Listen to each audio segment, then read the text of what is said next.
Can it ever be enough? Let's go back to the beginning. Will it be the end of us?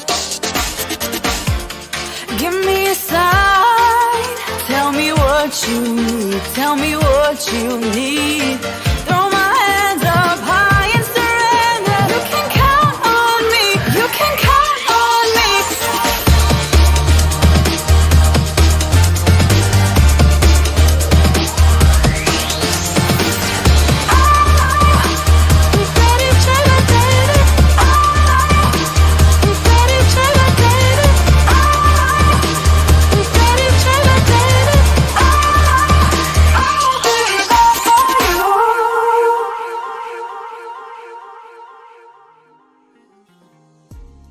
Hello, my name is Richard Connell. I am the CEO of Metropolis Studios here in West London. Welcome to our digital Metropolis VIP experience. Metropolis Studios is the largest independent recording complex in Europe. We have a core product of recording, mixing and mastering. We are regularly in the top 10 studios in the world as voted for by Billboard. And the reason that we're fantastic and amazing and brilliant is not because of this equipment that you see here. It's not because of all the patch bays that I'm looking at now.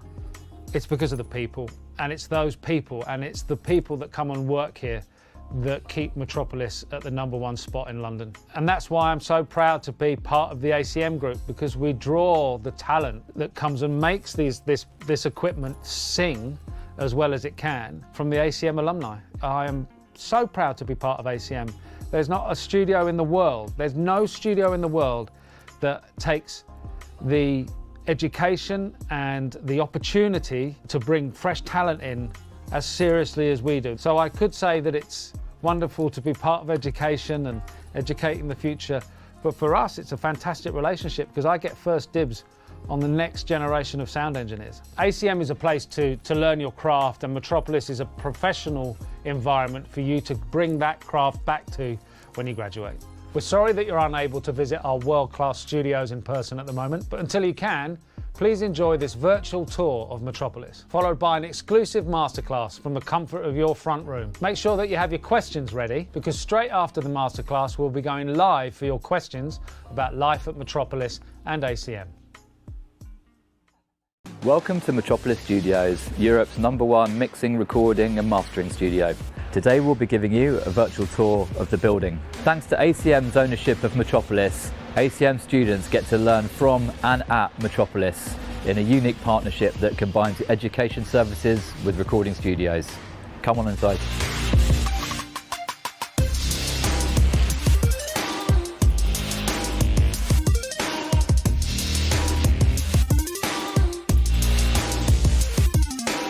Studio A has been a prolific studio for the best part of 3 decades. Some of the biggest named artists who have recorded in here include Queen and George Michael. Freddie Mercury actually recorded vocals in this very space that we're standing in. This is also the control room in which we run the Live to Vinyl series.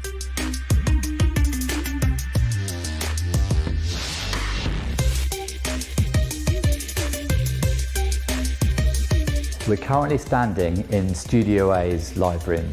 It's our biggest acoustically treated space in the studio. Over £1 million was spent on that treatment. The space is split into multiple sections. This is obviously the large live room, and then we've got 2 isolation rooms either side of it. Behind us we've got the stone room, which is typically used for quite old school big drum sounds. And the other booth is also used a lot for percussion and for isolating vocals. Behind me you can also see a famous Fazioli piano, which was used in the recording of Queen's Innuendo album and was also used by George Michael for his Listen Without Prejudice album. It's also used as a backdrop for many TV and video productions, for live performances, for example our Clash Live series, which is a partnership with Clash magazine. We're currently in the dead room of Studio A, in which artists anywhere from Kendrick Lamar right through to the Amazons have recorded in here. It's typically used for recording vocals and drums. You now find us in Studio B, which for many is one of the favourite studios in the whole building. Behind me you've got the G-Series SSL desk, and you've got some amazing custom-made Genelecs. Some of the clients who have recorded in here include will.i.am, Rihanna, U2 and Elton John.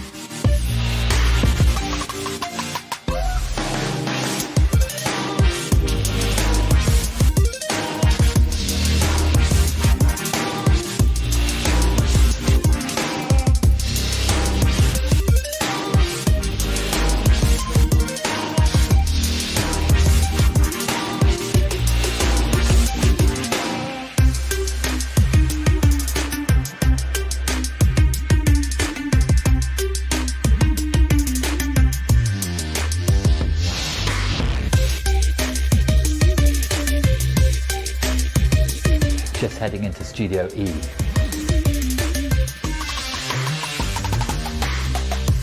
Behind me we have the K-Series SSL console, which has been famously used by the likes of Paul McCartney, Jessie J, Emily Sandé and David Guetta. Studio E is typically used for tracking vocals. We have clients travelling from all over the world to record in this space. I'll just show you the vocal booth.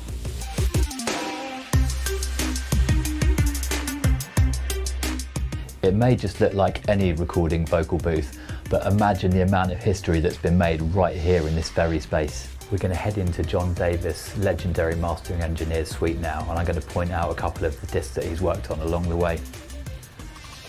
Prodigy, Lana Del Rey, little known rock band called Led Zeppelin.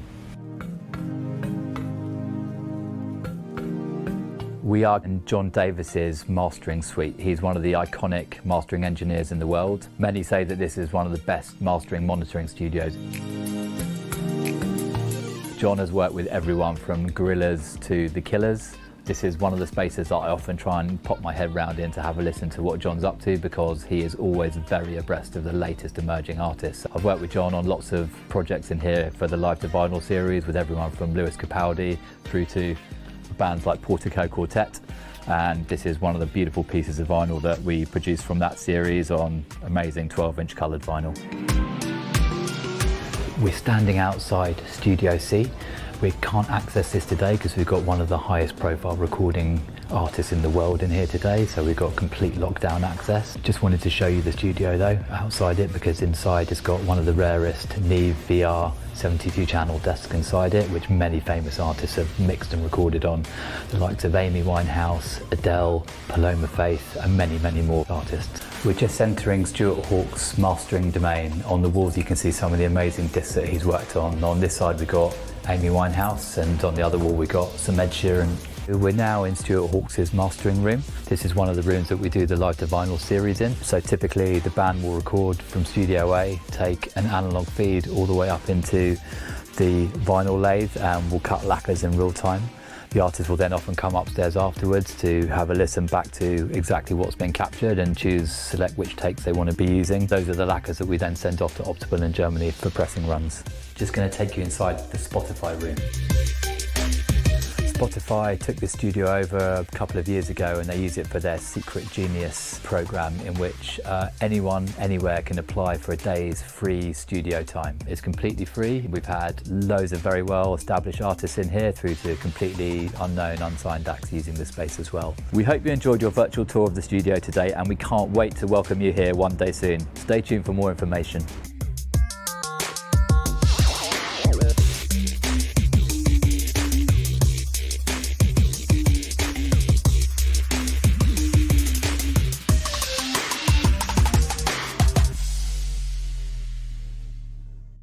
Hello, my name's Liam Nolan. I'm an engineer here at Metropolis Studios. My credits include working with such amazing artists such as Stormzy, AJ Tracy, Adele, Rihanna, and a whole selection of other great artists. So in today's masterclass, in partnership with both Metropolis and ACM, I'm going to be giving you an introduction into our outboard gear. So in this masterclass, I'm going to be showing you the different bits of outboard we have here in Studio A, their uses, and kind of how I use outboard in my workflow when working with bands and artists. So to begin our masterclass, outboard is such a broad subject, but I'm going to kind of summarize it in outboard is really split into three main components. So you have outboard that deals with compression. You have different types of compressors, and you have different compressors that are suitable for certain jobs. And you can use those compressors creatively or subtly. It kind of really depends on the situation. The second type of outboard we have is normally EQs, and that's to sonically sculpt your source material by boosting or cutting certain frequencies to make it sound more pleasing to the ear. And then you also have a third kind of category of outboard, and that's your effects such as reverbs and delays. And I'm going to give you a rough run through of how I use it. So When coming to Outboard, the way music is recorded and mixed has changed pretty dramatically since the start of the digital age, really. To be very simple about Outboard, there's kind of three types of Outboard, I would say. The first type is your compressors, and there are a whole selection of different types of compressors, some suitable for certain jobs, some for more subtle tone sculpting, others you can be really more aggressive and creative with, but compressors basically control your dynamics of your source. The second type of outboards, your EQs, so that's sculpting your sound by boosting or cutting certain frequencies within that sound to make it sound more pleasing to the ear. And the third type is your kind of effects, which are your delays and your reverbs. And this kind of puts sounds into a sonic soundscape to make it give it some space or air or modulation or movement. The way Outboard, well, I use Outboard, and this will change from every engineer, but with the dawn of kind of digital working, so your software, your digital audio workstations, the way you process audio when it comes to mixing, I actually use most of my Outboard when I'm on the recording phase of it. So I want to capture all the goodness and the warmth that analog gives me, but then my personal preference when it comes to mixing afterwards, I do it all digitally. And this will change. Some engineers still like to mix on the board and get all the Outboard going, but it's a preference thing now, and each has their pros and cons. So I'm going to show you how I use the Outboard as if I was recording a band. As you can see, we've got a large selection of Outboard gear. There's a lot to go through, so I'm not going to go through everything, but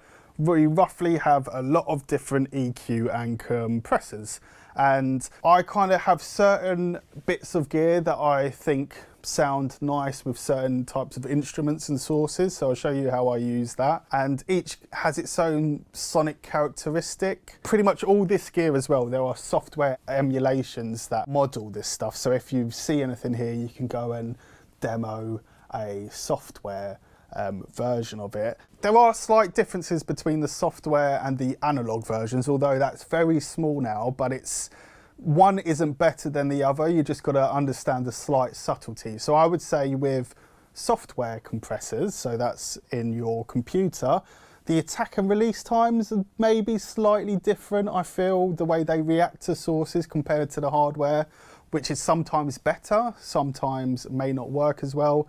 But these subtleties are so kind of minuscule now, you get very good emulations of all this. I'm going to quickly explain what compression and EQ is before we start. And to begin with, a compressor is a tool to dynamically control your source signal. So what it essentially does is it turns the loud parts of your sound down, enabling you to turn everything up. So you get a more evenly controlled sound rather than a super dynamic sound like that. You can control it so it's a lot more balanced. And the way you do that is by setting your threshold, so how much it's turning down the loud bits.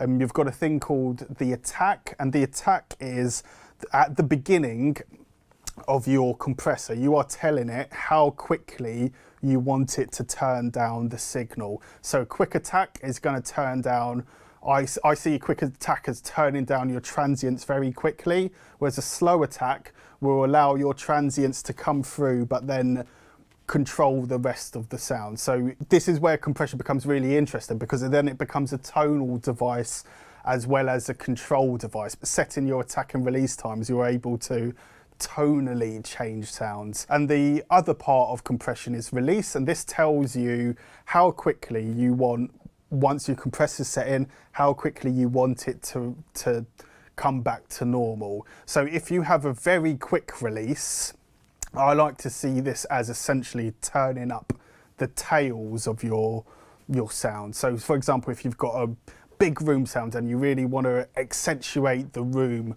or the tail of a bass or piano, if you set a quick release, once your compressors turn it down and brings back up, it brings up the tails. Or you can have a more subtle release which just allows things to slowly come back to where they are. And now I'm going to be talking about EQ, and EQ is another tool we use to control the sonics of your sound, and this allows you to zone in on particular frequency ranges where you can either boost certain frequencies or cut certain frequencies, and this allows you to really sculpt your sound. So when somebody says, I want something to be a bit more airy and bright, so that normally means I'm going to boost some higher frequencies to make it sound brighter and more open. Or if somebody says, you know, this is sounding a little bit muddy, you know that means in the low mids, the lows somewhere, I've got some maybe resonant frequencies or something that I need to take out of my source to clean it up and make it sound more pleasing to the ear. So I've got a project which is a band setup. We've got drums, bass, guitars, vocals,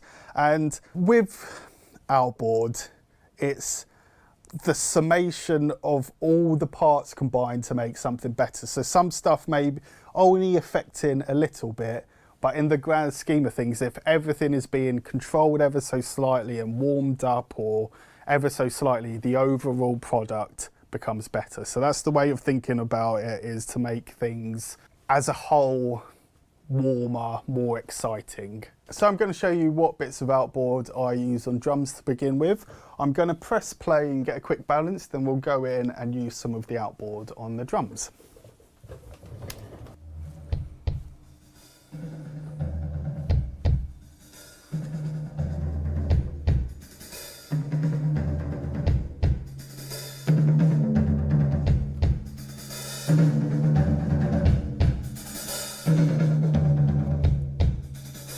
Okay, so I have a rough balance of the drums, and the first thing, it all just feels a little loose, if that's the right term to put it. So I'm going to add, for example, let's make the kick a bit tighter now. So I'm going to add a bit of compression to control it dynamically and to just kind of make it sit a bit better. So I'm going to solo up the kick here, and I'm going to put my insert in. And what I like to use on the kick drum, and I find works really well, is this DBX 160 compressor. It's got fixed release and attack, and it's just the go-to for the majority of engineers on kicks and snares, just because it holds it dynamically. And there's not much to it. You have your ratio of compression, you have your threshold, so that decides how much you're compressing, and you have an output gain, and that's it. So let's set this to the compression I like. That's it. I mean, that's as exciting as it gets, people. But you should find when I A/B it, it's kind of gonna make the kick just a bit more solid and smooth. So this is with and without.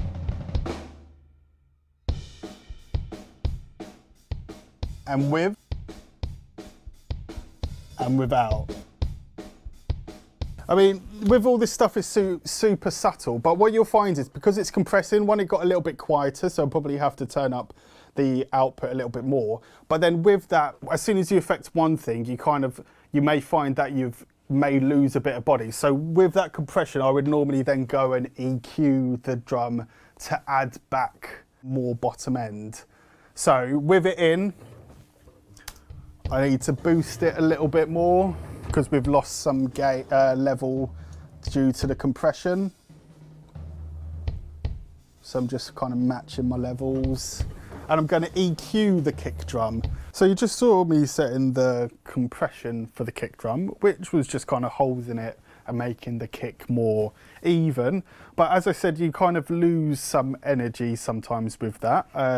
So I want to bring back in more of the excitement to the kick. So I'm going to EQ it a little bit to tidy it up and make it a bit more exciting. So here we go. And for this, I'll be using the desk, which is still an analog EQ. And I would be doing this if I had a band in. I would be doing plenty of EQ moves, recording into Pro Tools. So here we go. So first thing, I want to add a bit more low end just to oomph it up a little bit. Let me just turn it up so I can hear it.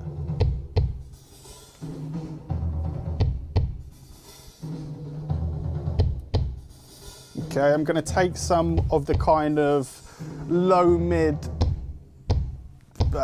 flappiness, if that's the right term, out of it. I just need to find the frequency. Maybe there. Gonna cut it a little bit. Maybe bring some top end, just ever so slightly.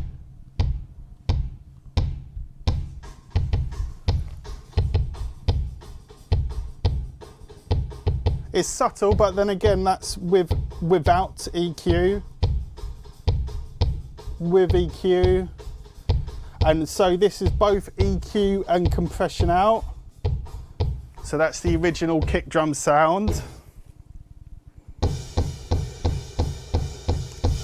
And with it back in. Out. And hopefully you can hear that that's a bit more exciting and a better starting point. And that's kind of generally how I use the Outboard for that. I would then go through and do a very similar thing to kind of all the instruments. So I've got another one DBX 160 on the snare, because then snares normally need controlling and a bit of EQ in. So normally I would boost a bit of top end just to make it sparkle a little bit more and cut through a little bit more. But yeah, rather than going through that, I think I'd like to show you how to use compression creatively now. So for that, I'm going to be processing the room mic, and you can get really interesting tones, really heavily compressing your rooms or any source really, and kind of really make it pump. So in this bit, I want to show you how to use compression a bit more creatively. I'm going to be demonstrating on the drum room mic, but this can be used on anything. And normally it's called the slam mic, the trash mic, and people like to put up quirky little bits to kind of make recordings a bit more interesting, especially if it's a multi-mic'd instrument. You can whack whatever, anywhere, really play with just crazy settings to see what sounds you get. So I'm going to do that on our room mic and try and get a creative sound, which hopefully will add to the overall drum sound. So I'm just going to play. So that's our room. I'm going to use the distressor. So here we go. I'm going to turn my input up.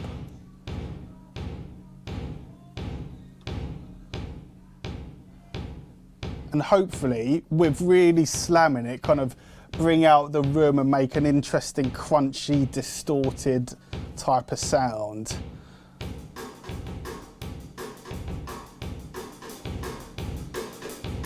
So notice how I've kind of set my attack to allow some transients through. I've got it compressing quite a lot over here with a very high ratio. But notice how the tone changes by messing with your attack and release. So that's my attack. I kind of notice how the transients are clamped down over here, but it opens up the more I slow it down. So I kind of like around there. And I've got a very slow release at the moment, so if you notice, it's not even going back down to 0. But as I quicken my release, notice how it brings up the rooms and kind of makes it really crunchy. So can you hear the ambience coming up? And there, I think we've got quite an exciting hyped room sound. That's it bypassed.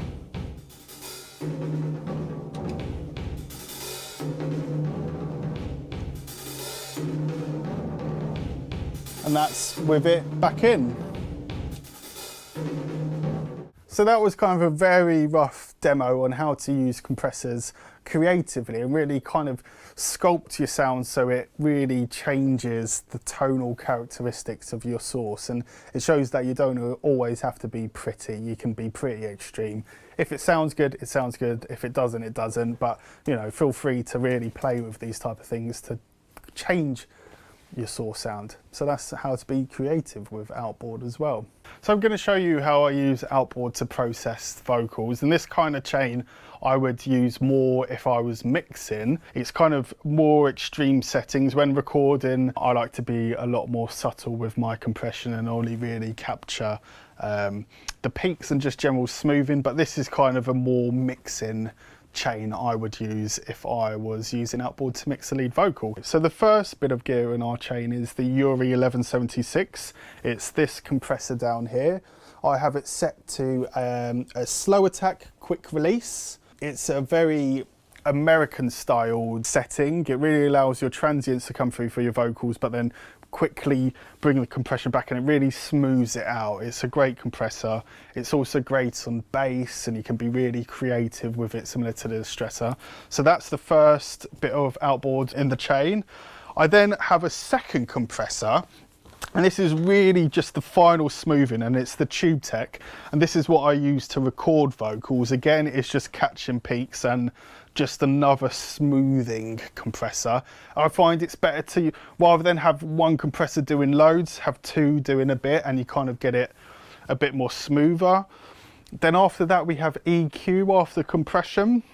So I've got the Paultec EQ-P1A, and this is a top and bottom EQ, and I normally use it to boost the high frequencies to give a bit of air to the vocals, maybe attenuate, which is cutting some of the lower frequencies to tidy that up. So that's my general top and bottom EQ. And then we have the final bit of gear. We have the Paultec MEQ5, which is a mid-range EQ, and this is what I use to cut some of the lower frequencies out of the voice, the low mids, and maybe add a bit of presence, so some of the higher mids bring back in to add some clarity to the vocal. So let me show you how I set these outboards with the vocals. So this is the kind of processing that I'll do more on the mixing side, just because when recording you want to be a bit more conservative with your compression EQ, because I like to use Outboard and record to Pro Tools with that printed. So you need to be a bit more conservative, so you've got more scope to sculpt the sound at a later date. So let's get started, and let's put the 1176 into the vocal chain. So I'm going to just press play on the vocals. So here I like to do the American style compression, so slow attack, quick release. Going to bring up my input, bring down the output a little bit.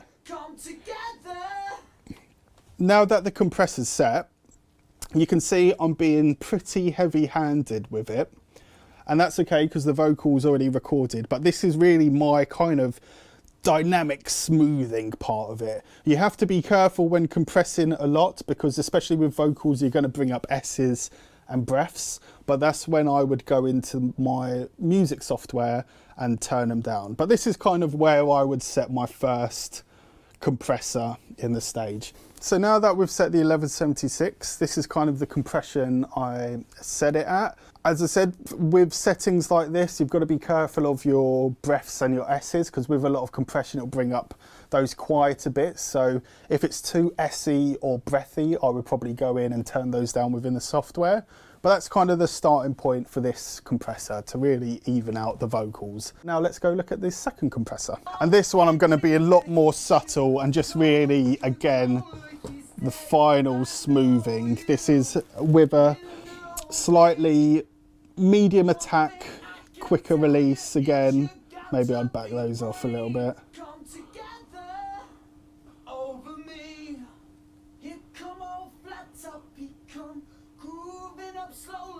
And that's kind of what I'm doing really, just a couple dB, nothing much, it's the final smoothing.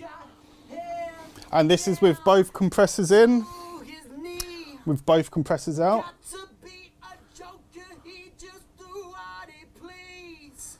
And with compressors in.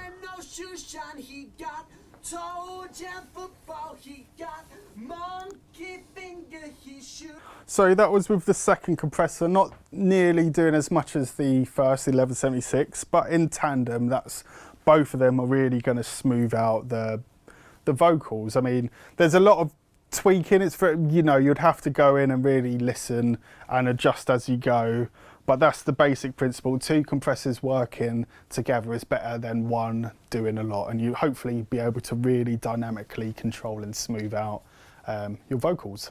So for the next section, part of the vocal chain, it's the EQ now. So we've got 2 beautiful EQs. I'm gonna first add a little bit of sparkle to the vocals now. So let's have a listen and I'll dial that in. Okay. So I'm gonna first adjust the Q, which is the bandwidth essentially. I'm gonna find...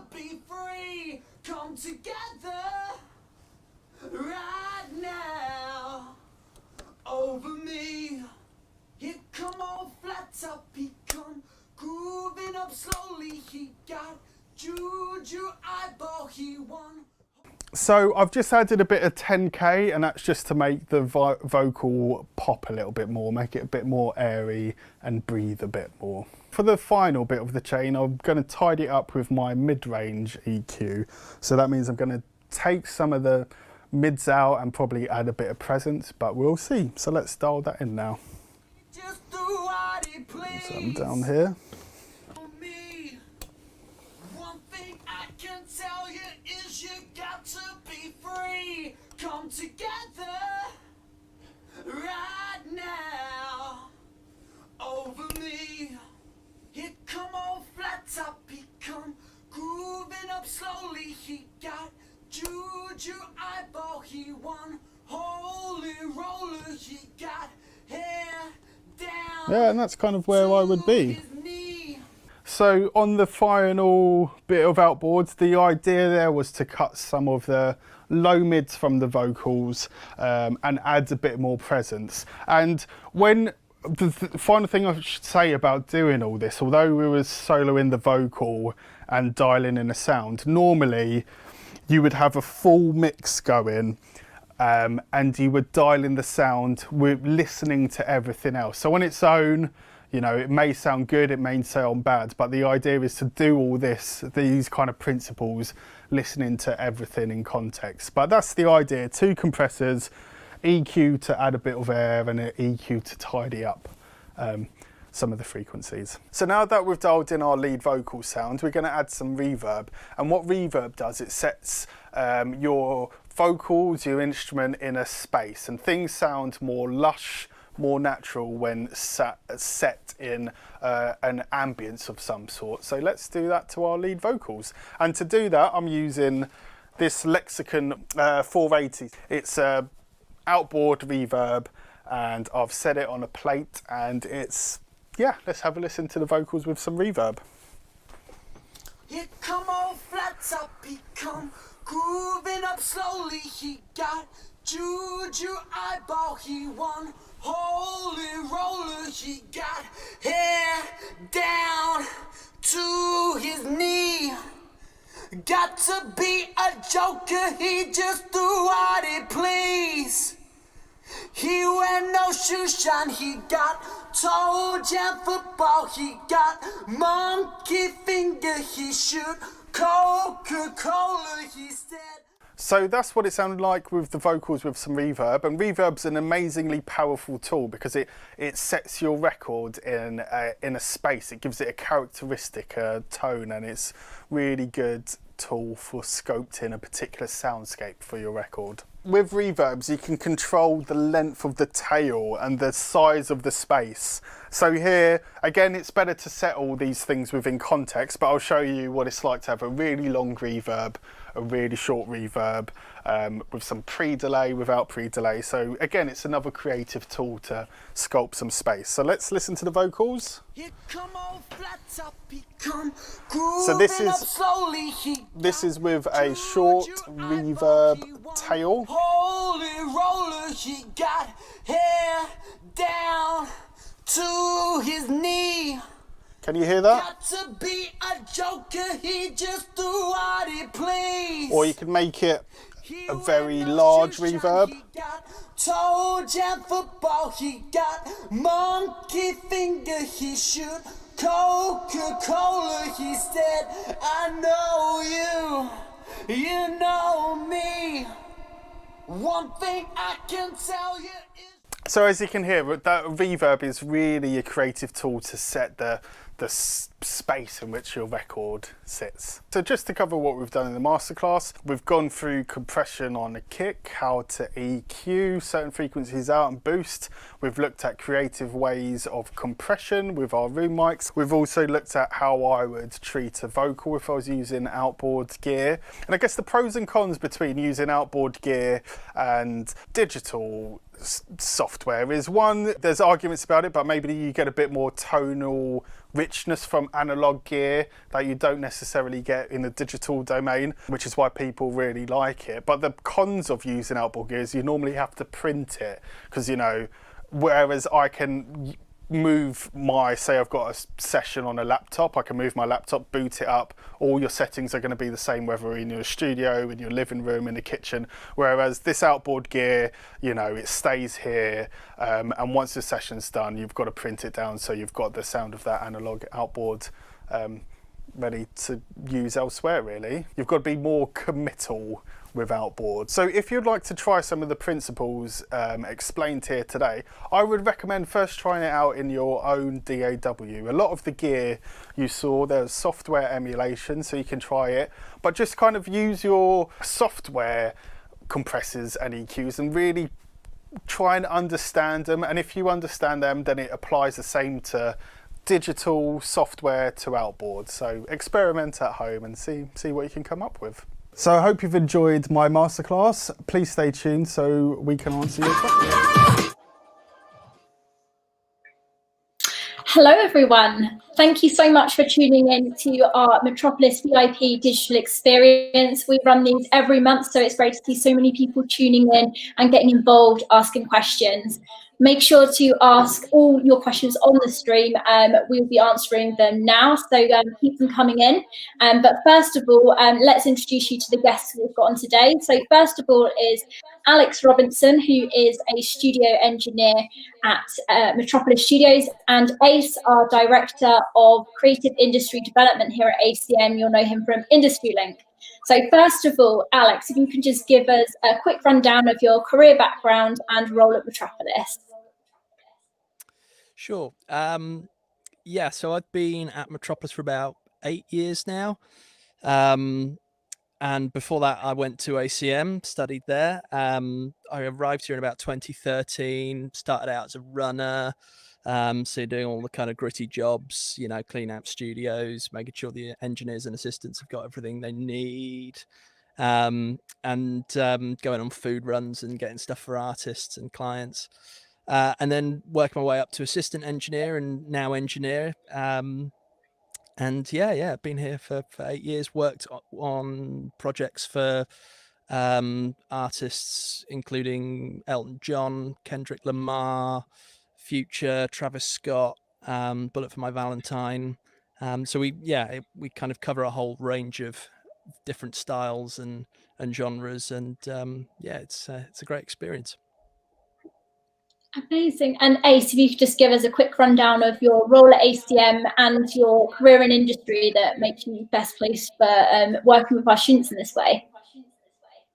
Yeah, I'm head of creative industry development. So that means all of the kind of outreach into the industry, the experience for the students. That could be anything from an event to a digital event to an internship, a placement, or involvement with working with brands and videos, things like that. So it's the outreach experience. And then me as an artist, I've been in the band for 26 years. We've sold 26 million albums. We headline Glastonbury. We've played for Nelson Mandela and the Dalai Lama. We have our own record company, and we are called Skankamansi.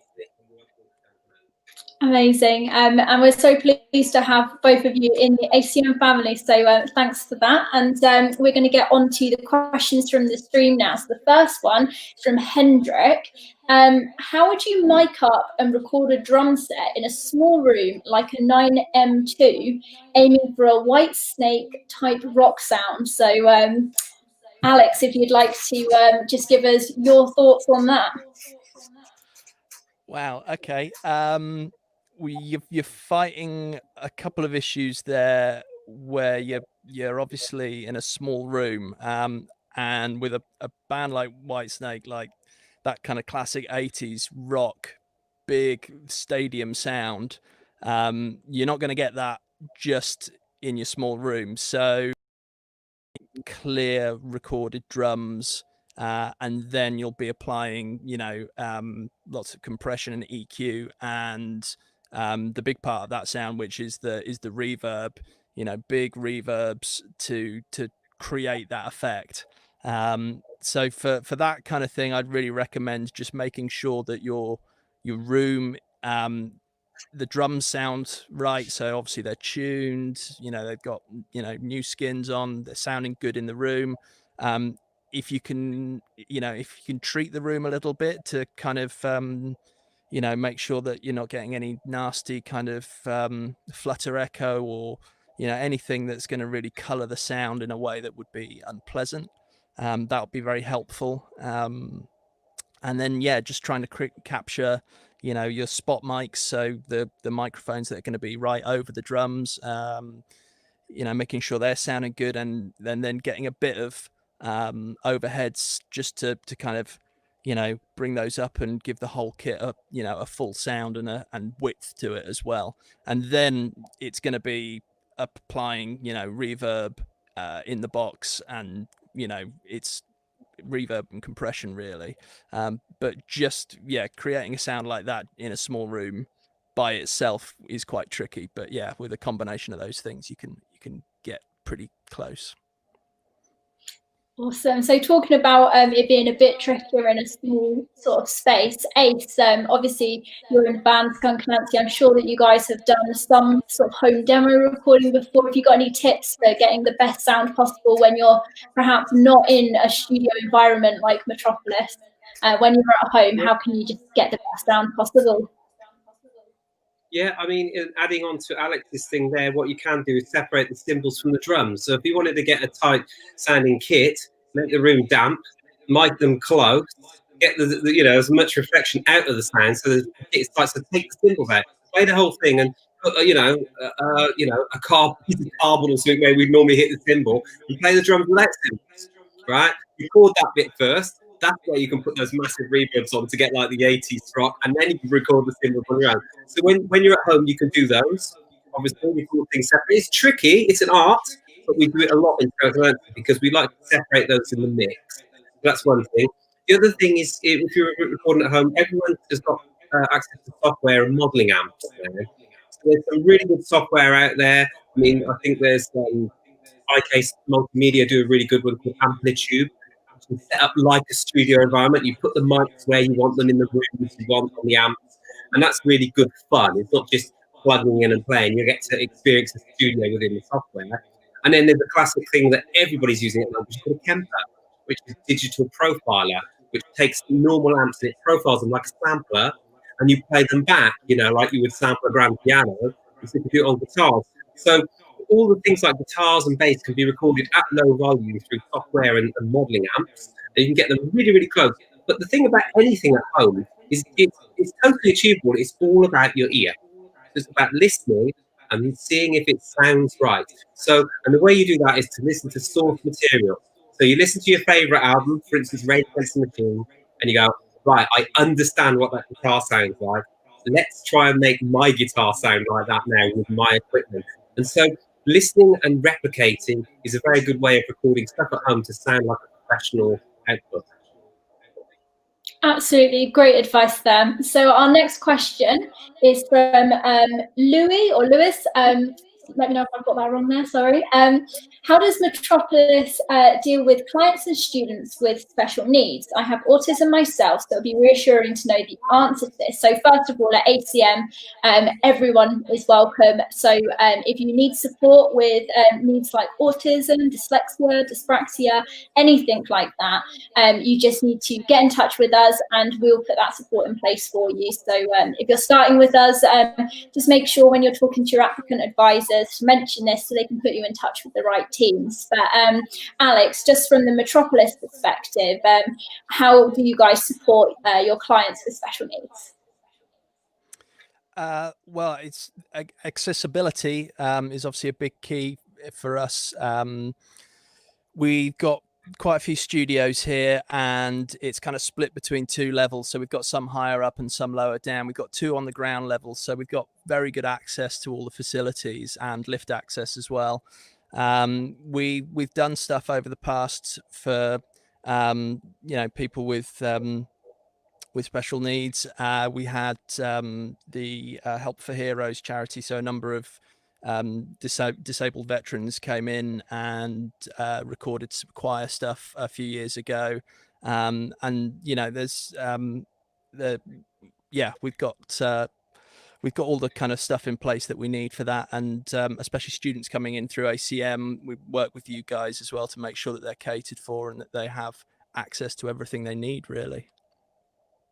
Awesome. And as well, what Liam mentioned in a previous Metropolis VIP Masterclass for vocals is the key thing for an engineer is to make the client feel comfortable, and that's for everyone. So if there are certain things that make you feel more comfortable, perhaps having like a set plan for the day of what you want to do and when, so that everything's planned out in advance.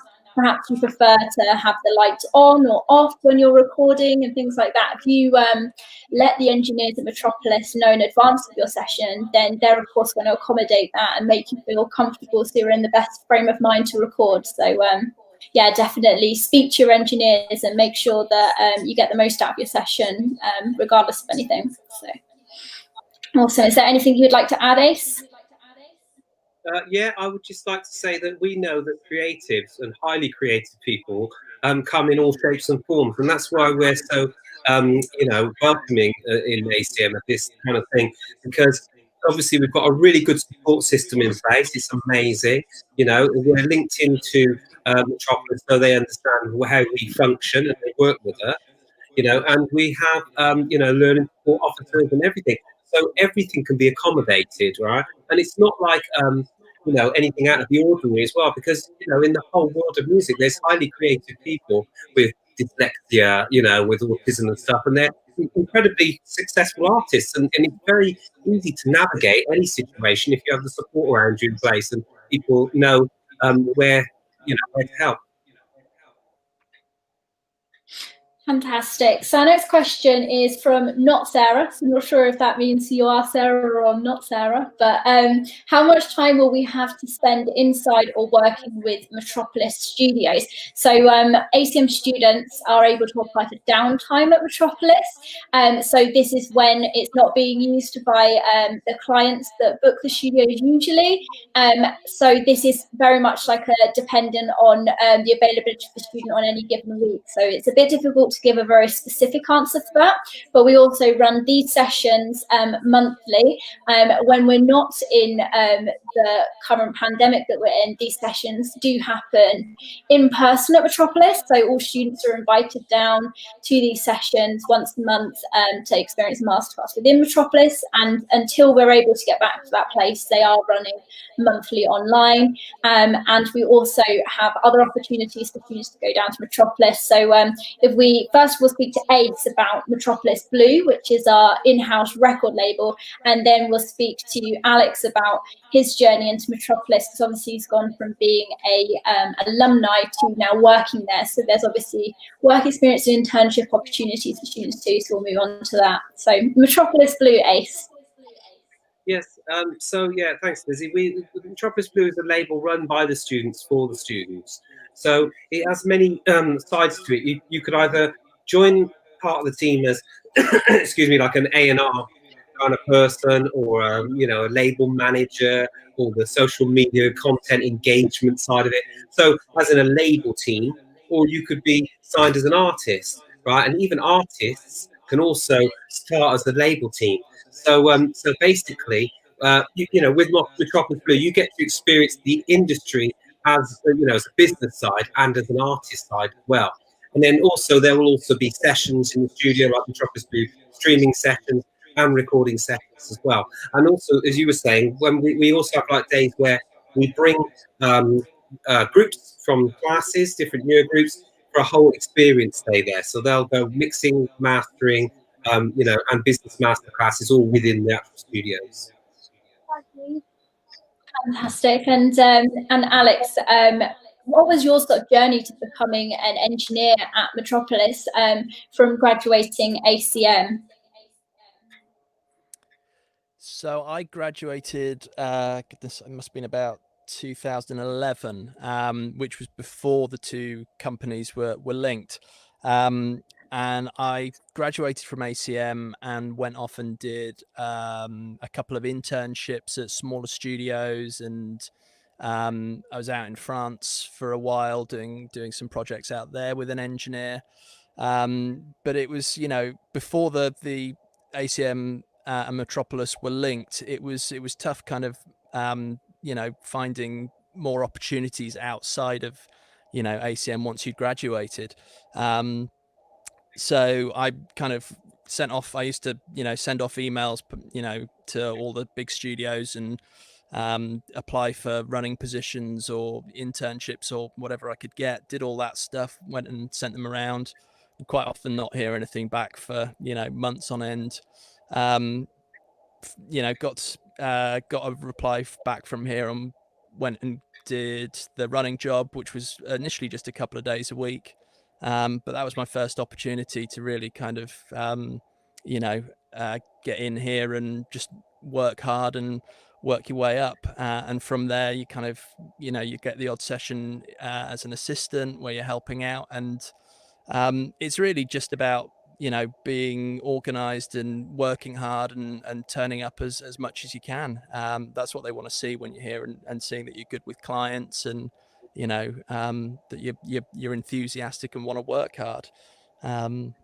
That's the biggest thing for me as a student. And now I see, with that link between ACM and Metropolis, the students have such a great opportunity to get lots out of Metropolis in terms of what we can offer in giving our experience and our knowledge back to the students. And this has been kind of going on for a couple of years now, that we've been doing more stuff in the studios, and I'm starting to see that kind of reappear later down the line. So I'm starting to see students come back into the studio as producers, as engineers, working with artists, and then having their own careers, which is great. That's exactly what we want to see.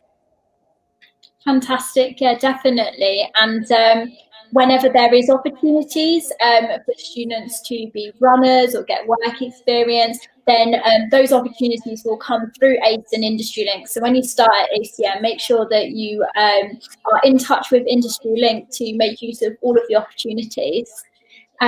So just going through to these questions, just to answer a couple quickly. Does ACM include accommodation? So ACM doesn't have its own accommodation, but we do have lots of partnerships with halls of residence and local landlords. So we can certainly help you be pointed in the right direction. So if you've got any questions about accommodation, email accommodation@acm.ac.uk, and we can help you out there. So our next question is from Harvey. What sort of opportunities have pupils got to access through Industry Link, and has COVID-19 affected this? So Ace, I think this refers to Metropolis. So how do students normally access Metropolis downtime? But also what kind of opportunities and things like that have come through as a result of the industry changing somewhat under our current restrictions? I know there's been lots of exciting things as well, with potential live stream setups in Birmingham. So if you could just give us a bit of insight on that, please. Oh, you're muted, Ace. Sorry, my daughter. Oh, yeah, here she is. Right, she's a great musician. This girl, me. Yeah, basically, there's Industry Link has a span of opportunities. Okay, we obviously have the live shows and the live events and the networking events that at the moment have all gone digital. So we have digital networking events from anything from Media Music, which is happening, I think, in about a week's time, which is international, to our own networking events held by students, which were very successful. We had the first one last week. We would have we had our digital festival, which was like playlists of all the students performing. So they were performing in their houses, you know, in a lockdown garage or split screen videos. So the events and the performances have gone digital at the moment. We're in touch with venues ready for when they open. We have a section in our Canvas page where we have all the announcements about students. So we have internships, we have jobs, because there's still jobs going in studios, right, and in record companies and places like that. And there's also digital internships as well, where people can work from home digitally for companies, for instance, like Sony and some of the other record labels in A&R.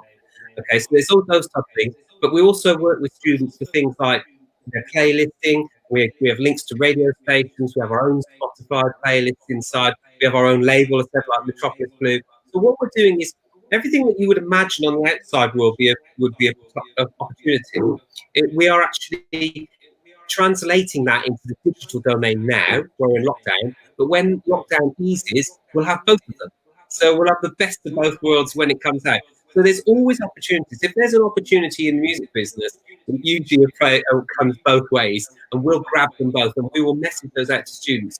We're very much also into our societies. So we've got the Radio Society, which is just ramping up now. So they're doing their live sessions, but they're recording them in the ACM studios, for example. We've got the Jam Society, who have their Jam Societies on the Saturdays, but they're doing that live, but within the ACM COVID regulation requirements, you know, of social distancing and cleaning and, you know, gel and things like this. So we are still doing everything. And then it said that the newest one is the Birmingham live streams with Capsa Arts Studios. Once a month, they're actually selecting a band that applies, and they do a proper live show that's streamed from their studios. So that's happening. And we're also looking into setting up other live streams as well. So quite a lot.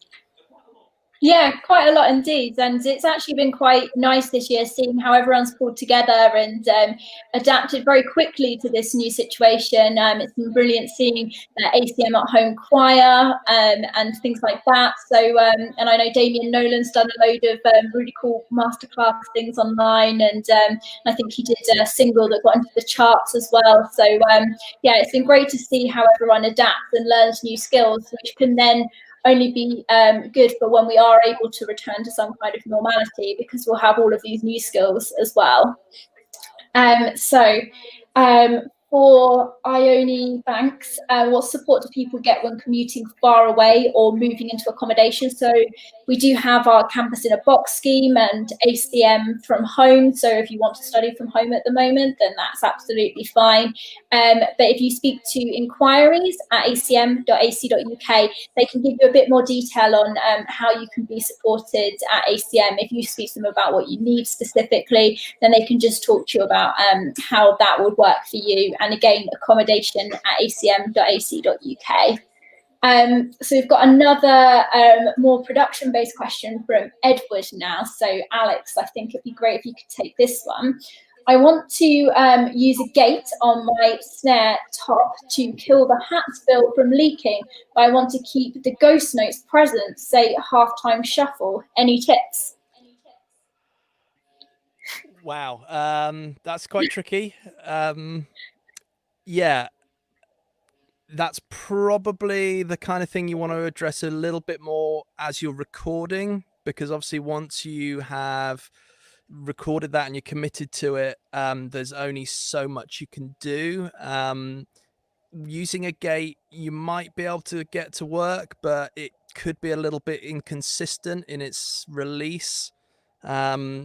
You know, and you know, if the hats are open slightly, if they're played a bit louder, it might open at the wrong time. So you might find, if you got no way of re-recording it, you might find that you have to go in and actually edit the, you know, cut it out in the track in Pro Tools or whatever DAW, Logic, whatever DAW you're working with, or automate the volume. That might be the only way that you can kind of rescue a situation like that. In terms of, because, you know, cymbals and hi-hats are always a tricky one when you're recording, you know, drums. What I like to do myself is obviously it can vary a little bit depending on the playing style of the drummer. If they're, if it's quite light, then you probably, you've got more space between the actual sources. If they're playing quite heavy, quite loud rock music, you're probably going to have a bit more spill into the other mics. What you can do is using different kind of mics to try and help your situation. So if I'm using, say, an SM7's a classic, that's a pretty good snare top microphone. But you can use an SM7B if you've got one that's got a slightly tighter pickup pattern, which means it'll reject a bit more of the hi-hat. And the other thing I do is I'll just get a piece of foam and just tape it round the top of the mic to try and actually reject even more spill, so it's becoming even more directional. Just a little bit of packing foam or something that can just go around the top of the mic, and you can just tape it around it. That can help sometimes. It's really it is a tricky one, especially if you've got drummers who have a very tight setup where you haven't got much separation between the snare drum and the hi-hats. But there's little things you can do to kind of help that situation. But yeah, once it's recorded, a gate may work a little bit, but it's the consistency will be hard to find. I'd suggest automation or editing would probably help your situation at this point. It will take time, but the results will be much better. Yeah, that's great tips with the foam on the microphone. I haven't thought of doing that myself. So great tips there. Is this a situation where perhaps what Ace was saying earlier as well about recording the cymbals separately could work potentially as well? Yeah, that's definitely an option. It really, again, it depends on the style of the music and also on the comfort level of the drummer. I'm all up for suggesting stuff like that, but if you're putting a drummer in a position where they're doing something they're not entirely comfortable doing, because that's quite an alien thing to do for a drummer, then you're not going to get a great performance. So it's finding that balance. Some drummers will be well up for that, and that'll be fine. Again, you could ask them to maybe move the cymbals slightly, either raise them up a bit so you've got a bit more space between your spot mics and your cymbals. But again, you don't want to play around too much with their setup, because that's something that they're incredibly comfortable with. So it's little 5% things here or there can definitely help, but you don't want to force anything onto your musician that'll put them in a kind of uncomfortable spot.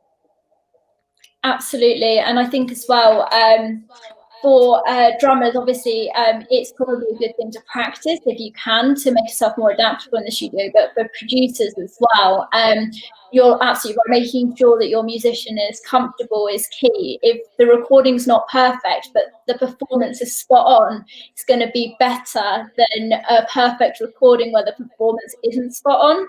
So it's absolutely about making sure that you get the best performance out of your musician, and then if you can couple that with the perfect recording, then obviously that's amazing. So yeah. So we've got another production question.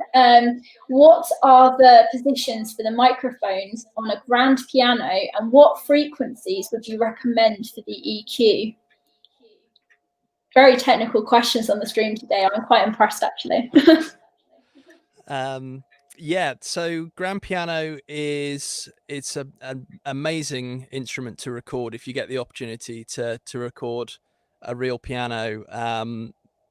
There are some amazing plugins out there, but honestly, nothing can do justice to a real piano, just because of the harmonic content of, you're not just playing one note. When you hear a note, you're playing one note, but the entire body of the instrument is resonating, the soundboard, all the other notes. They're tricky things to record, but for me, I use a combination of miking. So I'll have a pair of small diaphragm condensers in a kind of XY position, right over the middle C, usually over the hammers. probably about 6-8 inches above them. So I'll have that pair there, and that'll give me a nice kind of stereo image of the piano, and quite close, without too much room tone. Then I'd sometimes use, maybe if I'm not using that as a close pair, I'll use a close pair further down the board, which will then maybe get rid of a little bit of foot noise if they're quite heavy. That can be, pedal noise, or, sometimes the hammers can be a bit noisy. It depends on the piano. So you can go a little bit further down the piano if you want to try and avoid that. Then at the very end of the piano, usually a mono mic just facing right back towards the player. And then my favorite pair actually with a piano is a pair of M49s, which are a classic Neumann mic. And then I'll have them just outside the piano in a kind of spaced pair, but they'll probably be about 3 or 4 feet away from the piano, which gives the sound more time to develop.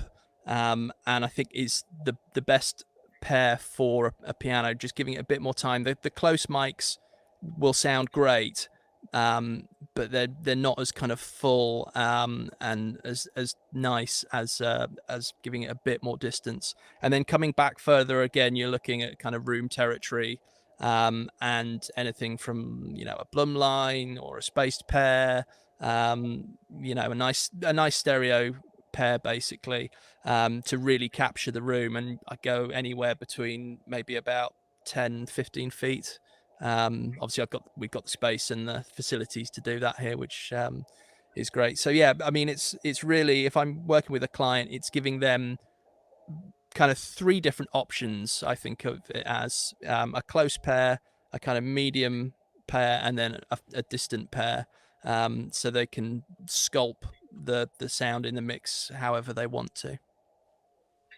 Awesome. And Ace, how do you go about mixing piano when you're recording piano and things like that?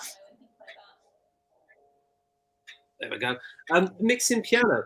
Well, to be honest, right, I think I have this thing. Joe Meek, who's a very famous producer, who used to threaten people with a shotgun, didn't he? That's right, isn't it, Alex? Right, to get the performance right. He said a great thing was, if it sounds right, it is right. Okay, so everything's a preference. You could go, I'm going to mix this piano, I'm going to compress it, and I'm going to put some EQ in it, and I'm going to scoop out a bit of this rumble and all these other things that would make it sound perfect, right? Or you could say, I'm not going to touch this, and I'm just going to work with the vocals over the top of it. So if you were to listen to a production like Anthony and the Johnsons, for instance, that piano is very dull sounding and really warm. It sounds to me like they've not really done anything apart from the mics they put on it and just captured the sound, right? And mixing it sounds like they literally pushed the fader up, but they worked on the vocal. Whereas if it was something that was more involved, where we've got these famous songs like Bruce Hornsby in the Range or something, where he's got these amazing piano solos, you might have to start applying different things, EQs and compressors, to capture those performances and some of the dynamics within them. So for me, it's not a way of mixing them; it's how you envisage a piano sounding. It could be really warm and really dull but really kind of capture the essence of a room, or it could be a lead instrument that cuts through where you have to apply it. But it's what's around it as well. So as Alex said before, Paul Williams, should I say, you listen to the whole mix and you will mix it accordingly. My preference is more on the duller kind of actual sound of the mic without doing much, because I don't like to affect the dynamic of piano. So I wouldn't really compress it much, because I think it's such a fantastic dynamic instrument to capture emotion. Fantastic. And Alex, talking about sort of mixing to the record, do you find that you mic up different pianos slightly differently? I know we're very lucky to have Freddie Mercury's piano at Metropolis in Studio A, and it's been used, I think, on Adele and some other records as well. Do you find that the way you mic up that piano is different to, say, another piano?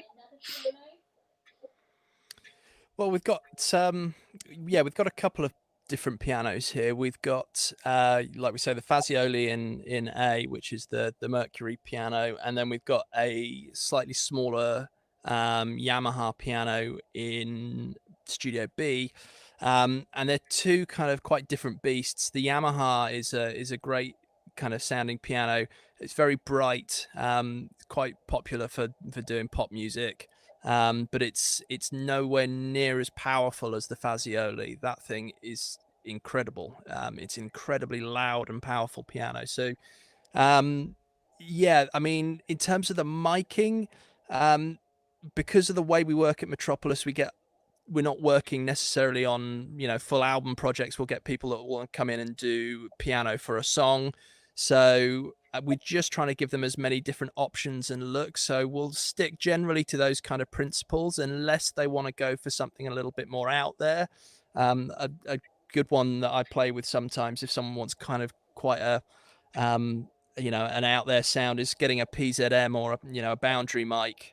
And then sliding that underneath the strings onto the soundboard, and then sticking that through an 1176 and just absolutely ramping up the compression, and you'll draw out all the sustain. So if you hit a note, you get this really long, kind of eerie, kind of sounding thing that, you know, sounds great in context for something, you know, kind of quite wild, but you know, we're generally recording stuff that is, you know, we don't know how the mix is going to be interpreted, so we'll just try and give them as many good, clean looks as possible. Fantastic.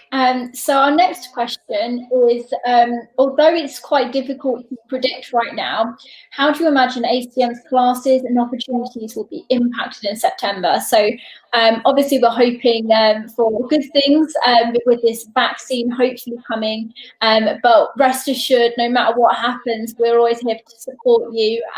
From our students this year, we've very successfully moved some of our lessons online and had some things happening on campus as well. So Ace, what are your hopes for September? But for September coming with updates to the pandemic, but also how are students going to be supported through the current time as well?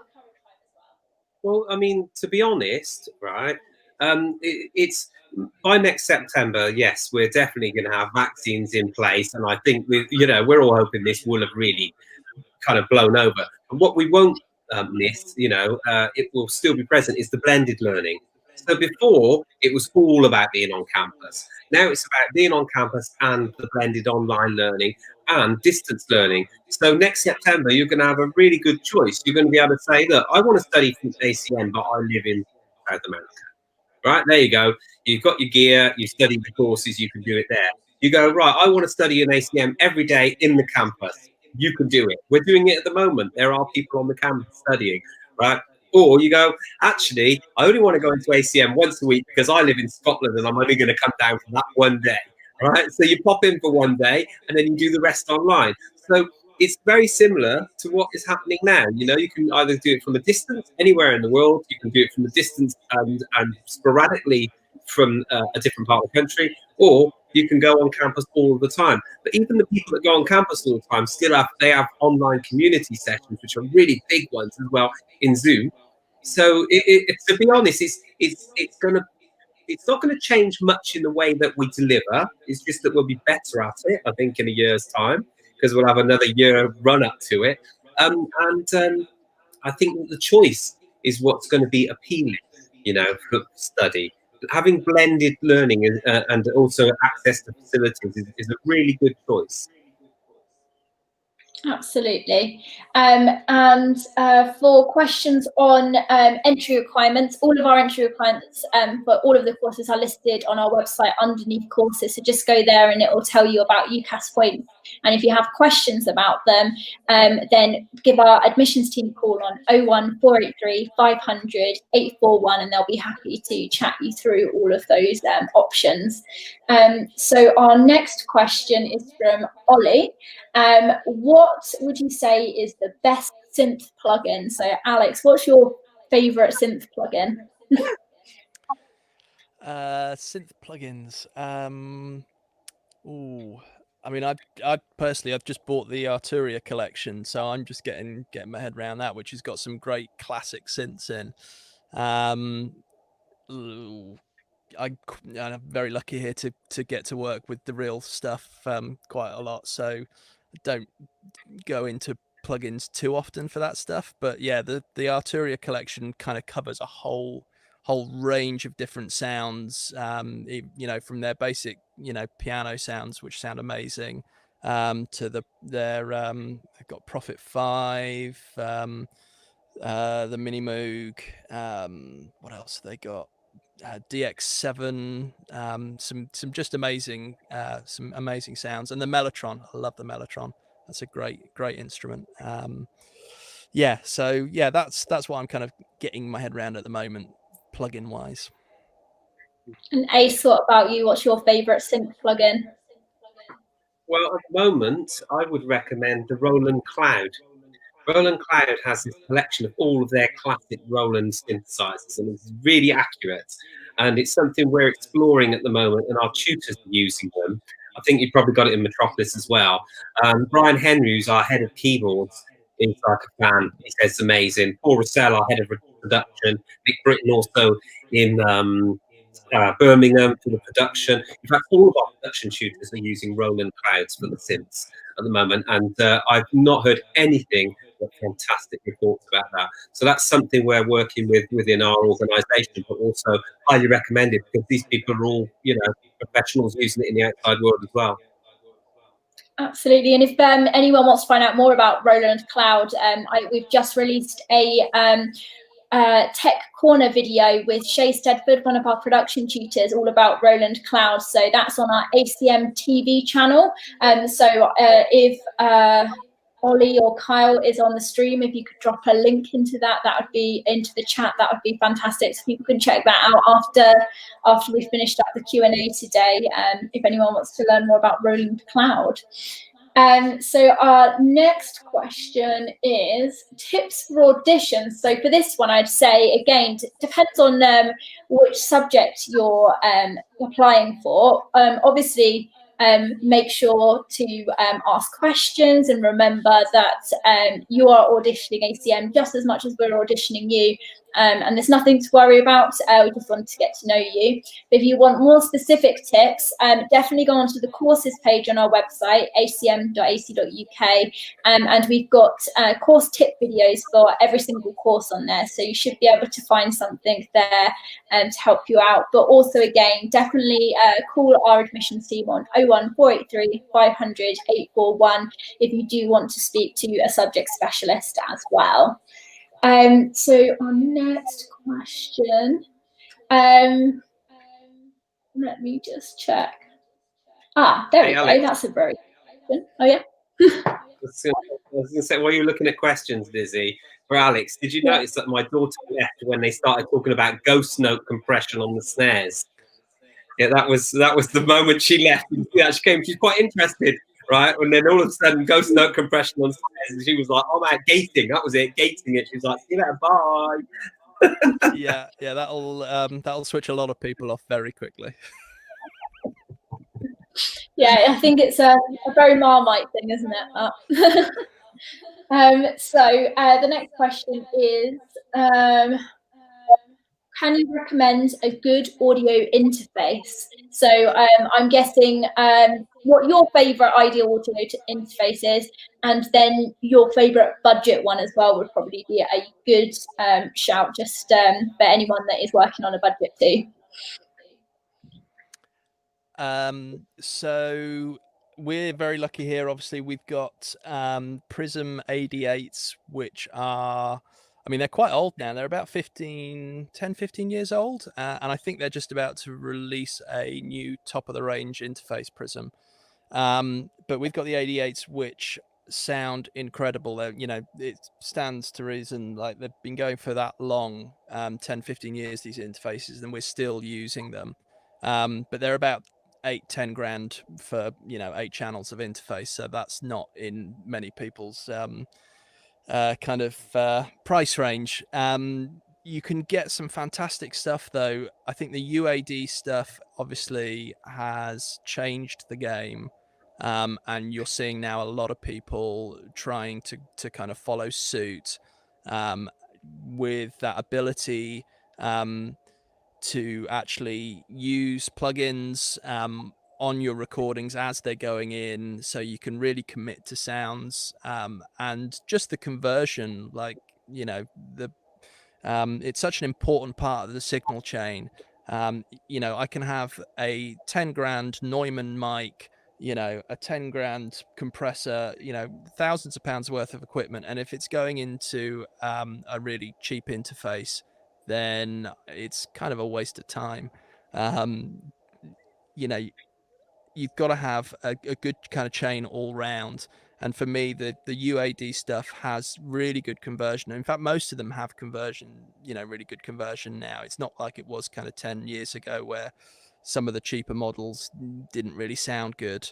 Everyone's really upped the game because it's really become the focus of a lot of producers who go out on the road. So yeah, the UAD stuff, if you've got a limited budget, I'd get one of the twins, which is just you know, the small 2-channel interface, a decent microphone, one of these things, an SM7B. You can record any vocal pretty much, and that would be a very serviceable vocal on any record. It's been used on tons of stuff. So those two things, it's not a lot of money, and you can get a, you know, a record, you know, quality sound straight away. Fantastic. And what about you, Ace? What's your favorite interface? Well, the thing is, obviously the prisms are fantastic, aren't they, and all those type of things. But I'm thinking about if you're a student or a young person and you want something that sounds really good, right, for the you know, the best value for money, I would probably go for something like Audient. Audient do things from the ID4 and the ID22 and all these kind of things. And an ID4 starts about £120, and there's also a new one called the Evo 4 as well, which is a real nice little box, and it's got some, you know, little tricks on it. But they're really good entry level interfaces, and they use really good preamps in there as well. And you know, you can get they can start off about £100 and go up and up. You know, we use them across all of our classrooms. Right, we use them in our campus in a box scheme as well, and we do have 1, 2, 3, 4, about 5 audience studios across the ACM campuses as well, like the big desks. And really, really good quality, really good sounding. And if you're on a budget, that's a great interface. And it works with any kind of DAW software as well, you know. Great softwares to use that are free, you know, for instance, Cakewalk. And there's other kind of demo versions of things. A lot of students like using Ableton. We use Pro Tools here in the classrooms. We also use Logic a lot. Logic is a big favourite. So it's so popular with Apple. Fantastic. That's good. My next question was going to be, what software do we use? So you've wrapped them both up there. Thank you, Ace. Ollie would like to know, how can we access the Spotify room at Metropolis? So I believe that this is through Spotify directly for the Spotify room. But if you've got any advice on how people can access that room at Metropolis, Ace? Well, you know what? I know as much as you watching the video today about the Spotify room with Gavin introducing it. So obviously going to Spotify's website is where you would access that room, right? But what I would say with anything, if you're going to go for something like that, try to get into those kind of realms, make sure you're prepared. Make sure that you give it your best shot. The music that you're going to put forward, you can't go, well, I could have done it better, but I was in a rush. You've got to go, I couldn't have done this better. This is my best shot. Because once you start knocking on the door, you've got your one chance, okay? So your one chance has to be your best foot forward, right? And be prepared as well. If you've done something that does sound absolutely fantastic, but it took you a year to do it and you can't replicate it again live, be prepared if they say, right, come into our room and now do this, that you're going to be able to deliver the goods as well. So I think it's about preparation. It's about putting your best foot forward for anything you enter into, whether it's Spotify, whether it's going for playlisting, whether it's applying for, you know, a job, an internship, or, you know, putting your music forward to a label. Absolutely. And if you are looking at the application process for that and you want some advice on your music, then definitely email industrylink@acm.ac.uk and they can give you tips and advice on how to improve not only the music, but also your promotion for like your social channels, website, EPKs and all things like that. So definitely get in touch so that we can support you there. We are going to have to wrap up the stream soon. So the one thing I wanted to ask both of you before you left is what's your highlight of the ACM and Metropolis partnership so far? Like, what do you enjoy most about how the companies work together? If we start with Alex. I mean, the kind of open day sessions we have here when we come in and chat to the students, they're always great. The downtime sessions, that's really interesting. You get to see some of these students, and the level of kind of production and musicianship has really improved since I was there 10 years ago. You're seeing kids come in now and the quality of the stuff they're doing is much higher, so already in their young careers. So that's the highlight for me, is seeing them at that point and going, yeah, they're gonna go and make something of themselves. Fantastic. And what about you, Ace? I have two. One of them is the masterclasses and the live to vinyl stuff. So, for instance, like when George Clinton came in and Eddie Kramer came in, those kind of famous people. Andrew Sheps was in. He's this kind of like legend, especially plugins at the moment. They're all on the Andrew Sheps stuff. So the masterclasses are a highlight because I find those absolutely thrilling and fascinating. When you're in the room with those people and you're listening to the sound, even when I'm in with Alex and I'm in with Liam, or Paul, and I'm sitting on the open day masterclass. I love that, hearing things from the source. That's really, really exciting, right? The other highlight for me is coming in with a coach trip for students, right? So, for instance, when the Birmingham students all come down on the coach trip for the day, it's really fun because we'll go out and we'll buy loads of food for lunch and we'll cater for the vegans and all these kind of things, and we'll have this day where they go in between sessions of mixing and mastering and recording, and then they all come up and they sit in the bar and they chat and they're excited and they're eating food, and then at the end of the day they all get on the bus to go back home, and it's a really good feeling day. It's one of those days where you come away and you go, that was fantastic. So and also, as Alex said, the evenings when we actually allow people into the studio, they're really nice because not only is it just the masterclasses, it's meeting all the people afterwards, and we eat this mini food. We have these like tiny little burgers and things like that, and we chat, we drink drinks at the bar, and we talk about music and people and life, and that's a really nice evening. It's really, really good. Yeah, they're great. Absolutely, yeah. And then we are doing these online in the meantime, and if anyone wants to make mini burgers and have them whilst they watch, then feel free. Definitely take some photos and tag ACM on Instagram. That would be good to see. So yeah, I think that's all we've got time for today, but thanks so much, Alex and Ace, for answering all of those questions. If anyone has any more questions, please email inquiries@acm.ac.uk and we can get back to you there. Like I say, we are running these every month, so keep an eye on the ACM website for the next event. And if you have registered an interest with ACM, we will be sending you messages to tune in to the next one as well. We have an open day on the 5th of December. So if you haven't already signed up for that, you can sign up at acm.ac.uk/open-days, and then you can tune into our open day. And if anyone would like to, this evening, we're really proud to have Brian Henry, one of our tutors, on BBC Radio London tonight at between 8 p.m. and 9 p.m. Talking about Soul Workshop, which is one of the pro workshops that we run at ACM. Is going to be playing some tracks from that as well. So if you'd like to learn more about Soul Workshop, definitely tune in to BBC Radio London between 8 and 9 tonight. Thanks again for tuning in, and we hope to see you again on the next stream. Thank you very much.